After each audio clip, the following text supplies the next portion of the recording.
Look at me, I'm what you see, but can you tell the price in heat?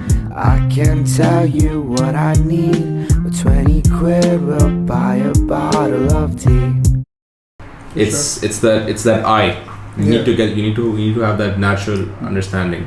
Daksha, I'm gonna make TikToks after this. Make TikToks with your guitar. He's a fucking guitarist, bro. He's really talented. Yeah, no, I do music now. Yeah. And just fucking Dubai's not the place for that shit, you know? Yeah, man. Yeah, so you were saying about your friends who do music. Yeah, I know, and one of them I know from AUS who kind of made it, but still struggling. Like, it's very slow. Yeah. You know, what's the fucking most interesting thing, right? You were able to do a freelance role, you know, in your industry, take your homie percentage, you're doing the same thing.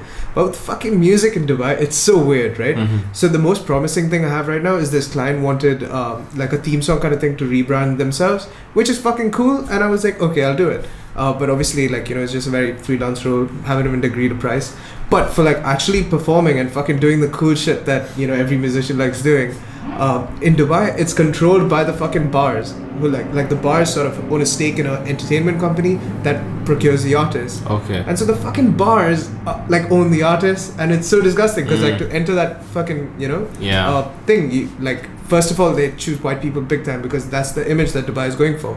You know, we're a fucking international place, and if it's just like all Indians and Filipinos, it's gonna cast a bad image. Second of all, like once you get in, it's like they control everything, so you can't play like your originals. You gotta play like they're like, this is the songs that are fucking popping these days, and it's really weird, man. It's this thing that you say.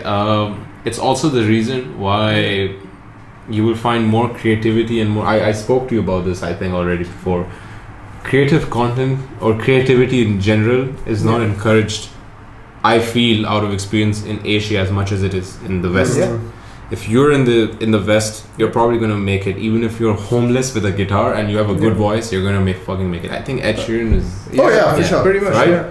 Because they care about talent. Yeah. They fucking cultivate that shit. They grow that shit, and it shows, right?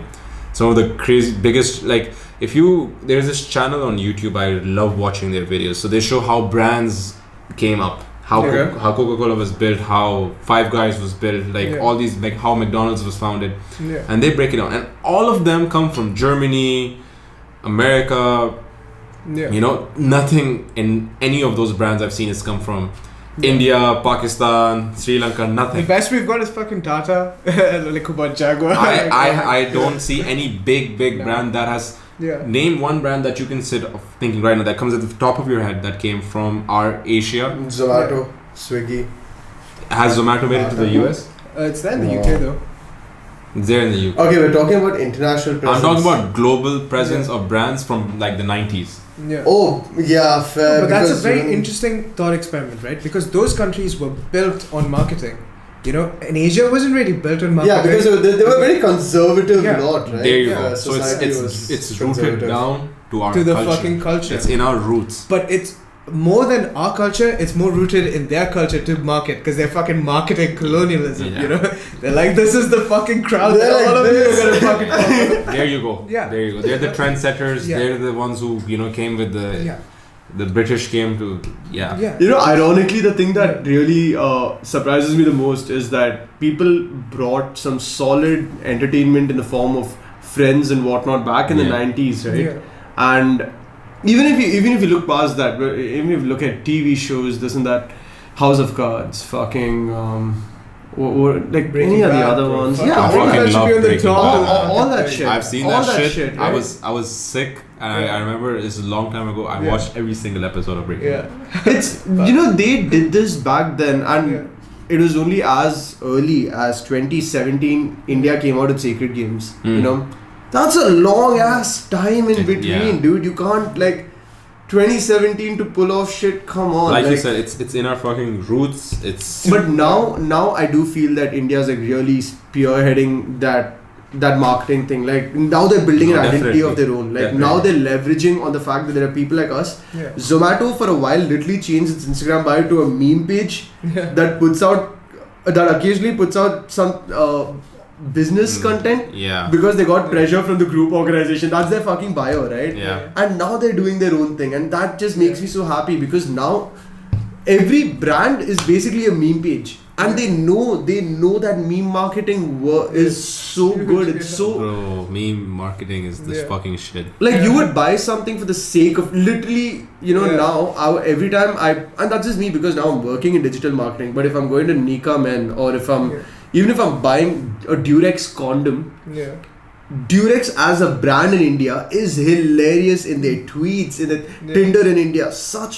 They knock it out of the park.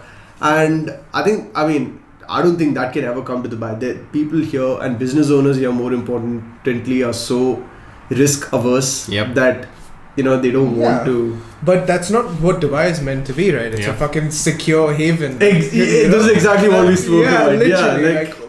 It's a recurring topic that keeps coming back. It's like Dubai it's not like the home of insane amounts of creativity because it's supposed to be secure. It's a home of implementing what works. Exactly. It's like you take it's great. It's okay. It's okay. It's great in what it has, but it's obviously you're not you can't come here and work in the creative arts because you can't. This isn't creative. No, it is it's not innovative. But Abu Dhabi on the other hand seems to be going down that direction in an interesting way. I've noticed because they got Berkeley and the Louvre and all that shit.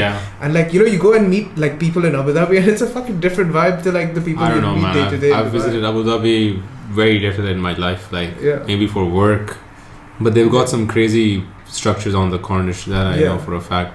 They operate on a different basis. It's different. I feel like people in Abu Dhabi don't give a fuck about people in Dubai. People in Abu Dhabi, even the sheikhs are listen, we give you bailout money, name your Burj Dubai after Burj Khalifa.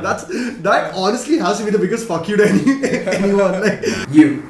Yes, you. Thank you for watching the Chronic Nirvana podcast. And if you aren't following us on Instagram yet, what are you waiting for? What are they waiting for? Make sure you do right now. Before you stop everything you're doing and follow us on Instagram right now at Chronic Nirvana. 100%. And if you have any friends that would like to be a part of the podcast, has an interesting story to say, please let us know in the comment section below or on Instagram. And if you feel like you yourself have an interesting story to share and want to be a part of the podcast, make sure you DM us on Instagram or just leave your suggestions down in the comment section below on YouTube or on Instagram or wherever we put out the podcast, honestly. 100%. And if you don't have the time to watch a Chronic Nirvana episode, please do check out the Chronic Nirvana clips on YouTube and get yourself a new job.